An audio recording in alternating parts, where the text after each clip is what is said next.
The box was in the attic, tucked behind a stack of old tax returns and a broken lamp she had always promised to fix. I wasn't looking for it. I wasn't looking for anything in particular. I was just escaping the suffocating silence of the empty house. The well-meaning casseroles piling up in the refrigerator like monuments to everyone else's discomfort. The sympathy cards arranged on the mantel in rows that reminded me of a paper graveyard. It had been 3 weeks since the funeral, and I still couldn't sleep in our bed. The mattress felt like a continent of emptiness, and every time I rolled over in the night, my hand reached for her before my brain remembered she wasn't there. So I had been sleeping on the couch, the television murmuring through the dark hours, a shield of noise against the crushing quiet.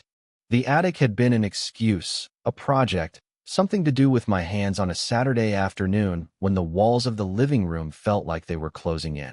I had intended to organize things, to sort through the accumulated debris of 18 years of marriage, and decide what to keep and what to let go. But the moment I climbed the pull-down stairs and breathed in the dry, dusty air, the smell of old wood and forgotten things, my resolve crumbled. Everything up here was her. The boxes of Christmas ornaments she had collected, each one with a story she would tell as she hung it on the tree. The racks of off-season clothes she could never bear to donate because she might need them someday. The crate of vinyl records she had inherited from her father, the ones she played on Sunday mornings while she made pancakes, filling the house with the crackle and warmth of old jazz. I couldn't sort through any of it. I couldn't make decisions about what to keep. It was all her, and I wanted to keep all of it, every scrap, every fragment, every dusty remnant of the life we had built together. I was about to give up and retreat back down the stairs when I saw it. A plain cardboard box, the kind that printer paper came in, pushed far back into a corner behind a stack of old tax returns and a broken floor lamp she had always promised to fix. It was the placement that caught my attention. Everything else in the attic was haphazard, the natural result of years of casual storage. But this box was deliberately hidden, positioned in the least accessible spot, as if someone had wanted to make sure it wouldn't be found by accident. I had to crawl over a trunk and wedge myself between a bookshelf and the sloping ceiling to reach it. When I pulled it free and saw my name written across the top in her handwriting, my heart stopped. Literally stopped, a skipped beat that left me lightheaded and gasping. Just my name, Nathan. In her neat, careful script, the letters slanted slightly to the right, the way she had learned in Catholic school and never unlearned despite decades of typing and texting and all the other modern conveniences that had eroded the art of penmanship. There was no date, no label, no indication of what was inside. Just my name, and beneath it, a single word in parentheses. Unsent. I carried the box down from the attic with hands that trembled so badly I nearly dropped it twice. I set it on the coffee table in the living room, the same table where she had always left her mug of tea, the one with the chip in the handle that she refused to replace because it was her favorite. I sat on the couch, the same couch where we had watched countless movies and argued about what to order for dinner and held each other during the hardest moments of our lives. And I stared at the box for what felt like an hour, afraid to open it, afraid not to, caught in a paralysis of anticipation and dread. What could she have written that she couldn't say to me? What words had she poured onto paper and then hidden away in an attic for me to find after she was gone? When I finally found the courage to lift the lid, the first thing I saw was the sheer volume. Dozens of envelopes, packed neatly in chronological order, each one addressed to me, each one bearing a date in the corner, and each one sealed. Years of letters, years of words she had written and then tucked away, unsent, unread, unknown. The earliest envelope was dated September 15th, the year we were married, just 3 months after our wedding.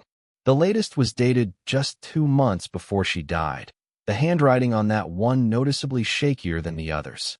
18 years of letters. 18 years of secrets. I picked up the first envelope with the care of someone handling a holy relic.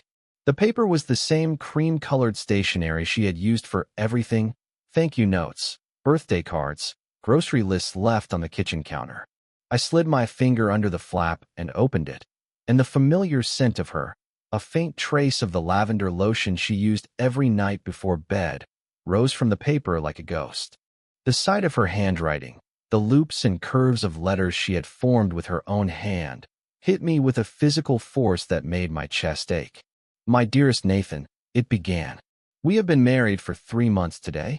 You are at work right now, and I am sitting at our tiny kitchen table in our tiny apartment, the one with the window that looks out at the brick wall of the building next door, and I am so happy I don't know what to do with it. I tried to tell you this morning, but the words got stuck in my throat the way they always do when something matters too much. I have always been better with written words than spoken ones. You know this about me. It's one of the things I love about you, that you accept this, that you don't push me to be someone I'm not. So I am writing this letter, which I may or may not give to you, because I need to say it somewhere. I need to record it so that it exists outside of my own head. You are the best thing that has ever happened to me. You are patient and kind, and you make me laugh until my stomach hurts. And when you look at me, I feel like I am the only person in the world. I have never felt that way before. I spent my whole life feeling invisible, and you see me. You actually see me. I am terrified of losing you. Not because you have given me any reason to be afraid, but because I have never had something this good before, and I don't trust the universe not to take it away. There. I said it. Maybe I will give you this letter on our first anniversary. Or maybe I will keep it and read it years from now and laugh at how young and dramatic I was. Either way, I love you. I love you. I love you. Forever, Claire. I read the letter 3 times, each pass revealing something new, some nuance of phrasing or emotion that I had missed before.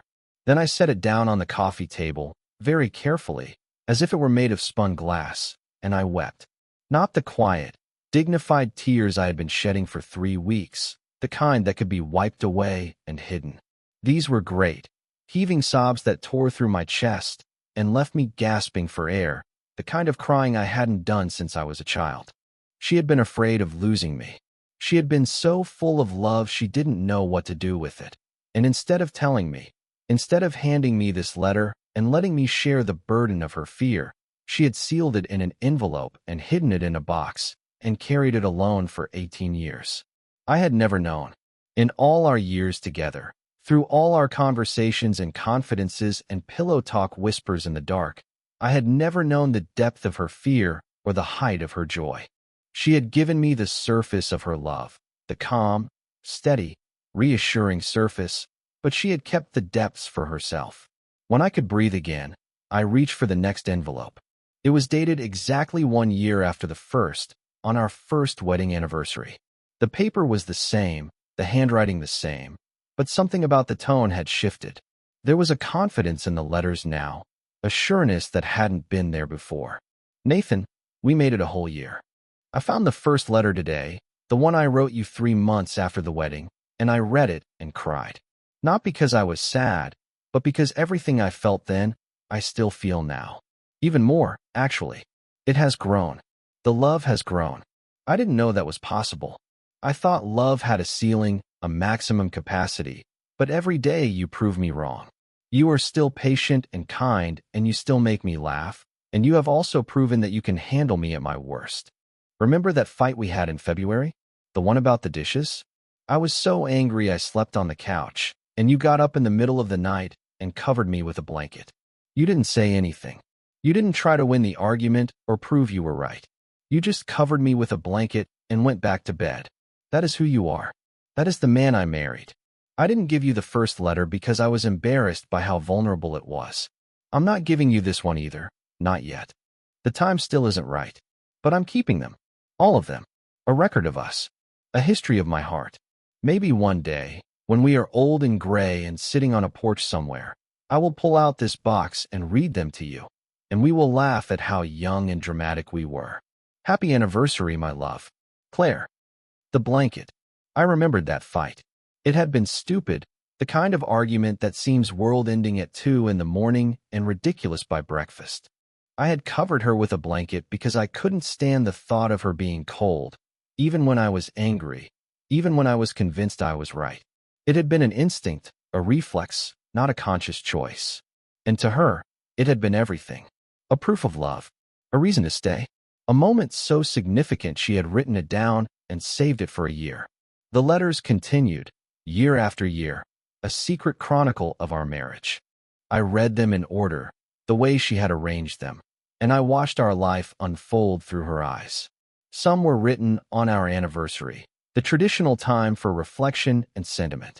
Others were written on ordinary days, random Tuesdays when something had moved her to put pen to paper, a moment of beauty or sadness or frustration that demanded to be recorded. Some were written after fights, the ink darker and more hurried, the emotions raw and unpolished. Some were written after moments of joy so pure she couldn't contain them, the handwriting looping and exuberant, the pages smelling faintly of whatever had prompted the celebration, wine, chocolate, the sea salt of a beach vacation. On our 5th anniversary, she wrote about the miscarriage. I remembered that year with a clarity that still cut like broken glass. I remembered the silence that had descended on our house, the way she had withdrawn into herself and become a ghost of the woman I had married. I remembered the helplessness, the frustration, the terrible fear that our marriage wouldn't survive the weight of our grief. The letter was raw with pain, the handwriting shaky and blotched in places where tears had fallen on the ink. "You held me while I cried," she wrote. "For weeks, you held me while I cried. You didn't try to fix it. You didn't tell me it would be okay or that we could try again or any of the other well-meaning platitudes that people offer when they don't know what to say. You just held me. You let me fall apart, and you didn't run away. That was exactly what I needed. I never said thank you. I was too deep in my own grief to see what you were going through, to recognize that you had lost something too. I'm saying it now. Thank you for holding me. Thank you for staying. I know I have been distant. I know I have been hard to love. But you are still here, and that means more than I can ever tell you. We are going to get through this. I am starting to believe that. Not because the pain is going away, but because we are carrying it together. Happy anniversary. I love you. Claire." I had to set the letter down and walk away after that one. I went into the kitchen, poured myself a glass of water, and stood at the sink staring out at the dark backyard. The moon was full, casting silver light on the garden she had loved, the roses she had tended with such devotion, the bird feeder she had filled every morning without fail. I remembered that year, the year of the miscarriage, as the worst of our marriage. I remembered feeling like I was failing her, like nothing I did was enough, like the distance between us was growing wider every day and I didn't know how to bridge it. And all along, she had been feeling grateful. All along, my clumsy, inadequate attempts to comfort her had been landing, had been meaning something, had been holding her together in ways I couldn't see. The letters from the middle years of our marriage, years 6 through 12, were filled with the small, quiet details of our daily life. The way I made coffee in the morning, always too strong, a habit from my college days that I had never broken. The sound of my key in the front door at the end of the day, a signal that the world had righted itself and all was well. The way I talked to the dog when I thought no one was listening, long, elaborate conversations about politics and sports and the squirrels in the backyard. She noticed everything. She recorded everything. The way a naturalist might document a rare and beloved species, she documented us. Not the grand gestures or the dramatic moments that filled photo albums and social media posts, but the tiny, ordinary threads that wove a marriage together. The way I always saved her the last bite of dessert. The way I warmed up her side of the bed on cold winter nights before she came to bed. The way I always kissed her goodbye before leaving for work, even if we were running late, even if we were arguing, even if the world was falling apart. She noticed. She wrote it all down. And she never told me. On our 10th anniversary, she wrote about the first time she had seen me. We had told this story 100 times at dinner parties, the mutual friend's barbecue, the spilled drink, the awkward conversation that had somehow turned into a 3-hour discussion about books and travel and the meaning of life. But her version was different from mine. Her version was sacred. "You were standing by the grill," she wrote, "and you were talking to someone I didn't know, and you laughed at something they said. The sound of your laugh went through me like electricity. Not a spark, not a flicker, a current, something that rearranged my molecules. I thought, I need to know that person. I need to know the person who laughs like that. It wasn't love at first sight. It was recognition. Like my soul had been waiting for you and had finally found you. I have never told you this because it sounds insane. It sounds like something out of a bad romance novel. But it's true. I recognized you. I still do. Every time you laugh, I recognize you. Every time you walk through the door, I recognize you. You are the most familiar person I have ever known, and also the most mysterious. I am still learning you. I hope I never stop. Happy 10th anniversary, my love. Claire. I had to stop reading after that one. The weight of it was too much. The beauty and the tragedy intertwined so tightly I couldn't separate them. She had recognized me. She had seen something in me, some essential quality that I had never seen in myself. And she had spent 10 years, and then 18, exploring that recognition, deepening it, letting it shape her life. I had spent those same years loving her. But had I ever recognized her the way she recognized me? Had I ever seen her with that same clarity, that same sense of cosmic rightness? I didn't know. I wasn't sure. And the not knowing was its own kind of grief. The letters from the later years, 13 through 17, changed in tone. They became more reflective, more philosophical, the perspective of someone who had lived enough life to understand its patterns. She wrote about the house we had bought together, the way it had slowly transformed from a structure of wood and brick into a home, a repository of memories, a witness to our lives. She wrote about the garden she had planted, the roses and the tomatoes and the herb bed that had started as a small experiment and grown into an obsession. She wrote about our friends, our community, the network of relationships that had grown up around us like a protective hedge. And she wrote about her fears, the fear of getting older, of losing her vitality, of becoming a burden. The fear of illness, which had always lurked in the back of her mind, a shadow cast by her mother's early death from the very cancer that would eventually take her too. The fear of leaving me alone. That fear appeared more and more frequently as the years went on, a dark thread woven through the fabric of her otherwise sunny words, a premonition she couldn't shake.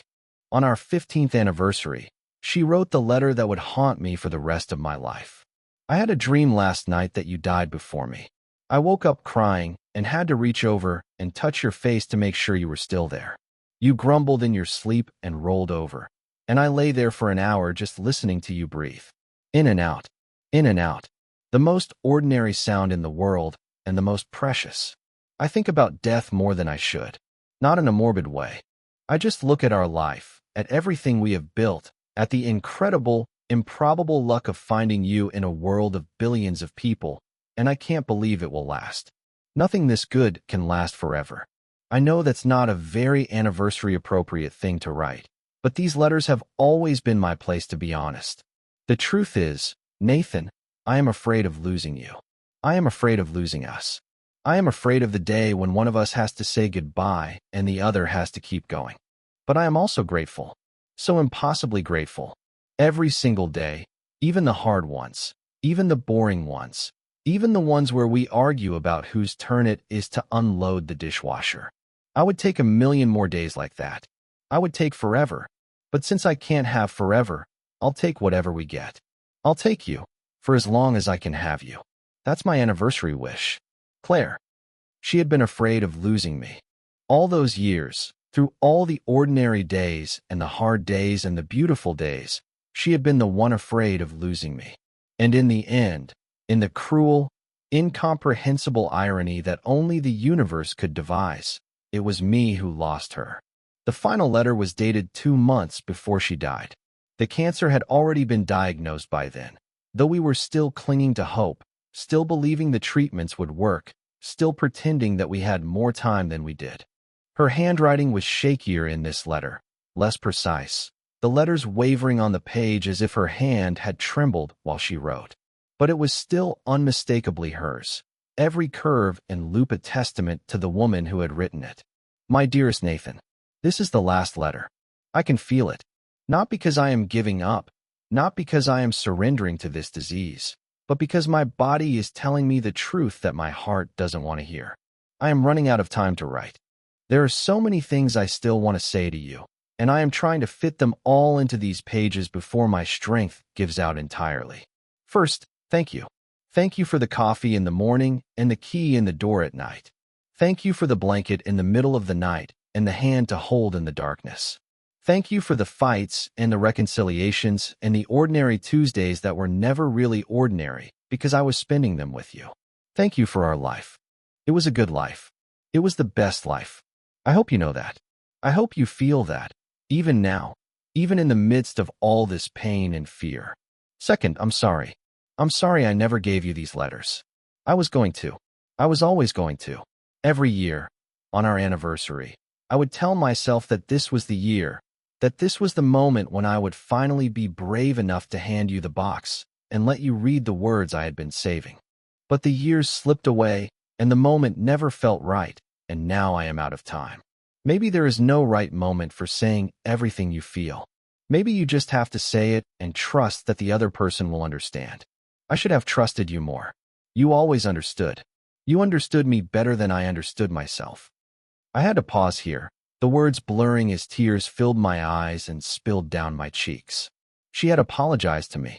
In her final letter, written while her body was failing and her time was running out, she had apologized for not giving me her words. As if I deserved them. As if I had earned them. As if the 18 years of her love, expressed in every action, every kindness, every quiet moment of devotion, weren't enough. Third, and this is the hardest part, the letter continued. I need you to promise me something. I need you to promise me that you will keep living when I'm gone. Not just existing. Not just getting through the days, one after another, until there are no more days left. Living. I need you to laugh again. I need you to find joy again. I need you to love again, if that's what happens. I know you, Nathan. I know you better than you know yourself, just like you know me. I know you will want to close yourself off, to build walls around your heart, to protect yourself from ever feeling this kind of pain again. Don't do that. Please don't do that. The pain is the price of the love, and our love was worth every penny. Fourth, I want you to know that I am not afraid anymore. I was afraid for so long. Afraid of losing you, afraid of losing us, afraid of the day when one of us would have to say goodbye and the other would have to stay. But somewhere along the way, in these past few months of illness and treatment, and the strange, terrible gift of knowing that time is limited, the fear faded. And all that's left is gratitude. I am so grateful for you. I am so grateful for us. I am so grateful for every single moment, even the hard ones, especially the hard ones, because those were the moments when we chose each other. We chose each other over and over again, and that choice, that daily, ordinary, unglamorous choice, is what love really is. Love is not the grand gestures. Love is the blanket in the middle of the night. Love is the hand to hold in the darkness. Love is the key in the door at the end of the day. Love is you. You are the love of my life, Nathan. You have been since the moment I heard you laugh at that barbecue. I recognized you then, and I recognize you now. I will recognize you in the next life, if there is one, and I will find you, and I will finally give you these letters in person. Until then, be brave. Be happy. Be alive. That is my final wish. That is my only wish. Forever yours, Claire. I sat in the living room as the sun came up, surrounded by her letters, surrounded by her love, surrounded by the words she had been saving for me all those years. The grief was still there, heavy and raw and unbearable, a weight that pressed down on my chest and made it hard to breathe. But beneath it, something else was stirring. A sense of awe, a sense of wonder, a sense of being loved so completely, so unconditionally, that even death couldn't diminish it. She had given me a gift I never expected. She had given me her inner life, her secret heart, the thoughts and feelings she had never been able to speak aloud. She had given me back our entire marriage, seen through her eyes. The weeks that followed were a strange, suspended time. I read the letters again, slowly, deliberately, savoring each one like a meal I didn't want to end. I organized them by date and placed them in a wooden box I bought specifically for the purpose, a beautiful, hand-carved thing made of cherry wood, with brass hinges and a velvet lining. It felt worthy of what it contained, or as worthy as anything could be. I showed the letters to no one. Not my brother, not my closest friends, not even the grief counselor I had started seeing at the urging of my sister. The letters were too personal, too sacred, too much a conversation between the two of us that no one else could enter. They were a marriage, preserved in ink and paper, a love story told in unsent words. But I also began to write. It started haltingly, awkwardly, a few sentences scratched out on a notepad I kept by the couch. Then it grew. The words began to flow more easily, the way water flows once a dam has been breached. I wrote about the day we met, seen through my eyes this time. The nervous young man who had spilled a drink on a beautiful stranger and then talked his way into her phone number. I wrote about the fights and the reconciliations, the ordinary Tuesdays, the blanket in the middle of the night. I wrote about the miscarriage, about the silence and the grief and the way she had looked at me when she thought I wasn't watching, her eyes full of a sorrow I couldn't reach. I wrote about the day she was diagnosed, the way the doctor's voice had sounded far away and distorted, the way her hand had found mine under the table and held on so tightly my fingers went numb. I wrote her letters, unsent letters of my own, addressed to a woman who would never read them, sealed in envelopes and placed in the cherry wood box alongside hers. And in the writing, I found something I had lost. A connection to her that death had severed, but that words, her words and my words, could somehow bridge. She had been writing to me for 18 years without me knowing it, carrying on a one-sided conversation with a future version of me who would finally be ready to listen. And now I was writing back. It was not the same as having her here. It would never be the same. But it was something. It was a thread stretched across the impossible distance between the living and the dead, a thread made of ink and paper and love. I also began to notice changes in myself, subtle shifts in perspective that I traced back to the letters. I started gardening, really gardening, not just mowing the lawn and pulling the occasional weed. I learned to tend the roses the way she had, to prune them at the right time and in the right way, to protect them from frost and pests and the other threats that could destroy something beautiful. I found her gardening journal in the attic, a companion to the letters, filled with notes about soil pH and watering schedules and the names of roses I had never heard of. I read that journal the way I had read the letters, as a sacred text, a manual for continuing the work she had started. The garden became my sanctuary, the place where I felt closest to her, where I could almost imagine her standing beside me, her hands covered in dirt, her face flushed with the sun, her smile as bright as the day I met her. A year passed. The anniversary of her death came and went, a day I spent in the garden, planting a new rose bush in her memory. Friends and family called, offering condolences and company, but I asked for solitude. I needed to be alone with my thoughts, with my grief, with the strange, complicated gratitude that had grown up alongside the sorrow. On what would have been our 19th anniversary, I took her letters and my letters out of the cherry wood box and carried them to the garden. The roses were in full bloom, the ones she had planted and tended, the ones I had learned to care for because I couldn't bear to let them die. I sat on the bench beneath the oak tree, the same bench where we had sat on summer evenings, her head on my shoulder, the dog at our feet, the future stretching out before us like an endless golden road. I didn't read the letters. I didn't need to. I knew them by heart now. Every word, every phrase, every declaration of love and fear and hope and gratitude. What I did instead was talk to her. Out loud. For the first time since the funeral, for the first time since I had stood at a podium in front of a room full of mourners and tried to sum up an entire life in a few inadequate paragraphs. I got your letters. I said to the garden, to the roses, to the sky that was just beginning to turn pink with the approach of sunset. I found them in the attic, behind the tax returns and the broken lamp. I read every single one. It took me a year, but I read them all. You were wrong about something, Claire. In your very first letter, you said I was the best thing that ever happened to you. But you were the best thing that ever happened to me. You were the one who taught me how to love. Not with grand gestures or dramatic declarations. With the blanket in the middle of the night. With the hand to hold in the darkness. With the key in the door at the end of the day. You taught me that love is a daily choice, and I am still choosing you. I will always choose you. I paused, swallowing hard against the lump in my throat, the tears that were threatening to fall. And I'm trying. I'm trying to live, like you asked. It's hard. Every day is hard. There are still mornings when I wake up and reach for you before I remember that you're not there. There are still nights when I can't sleep, when the silence is too loud and the bed is too empty. But I'm trying. I laugh sometimes now. I go out with friends. I even started volunteering at the community garden, teaching kids how to grow vegetables. You would like that. You would be good at it, better than me. You were always better at everything than me.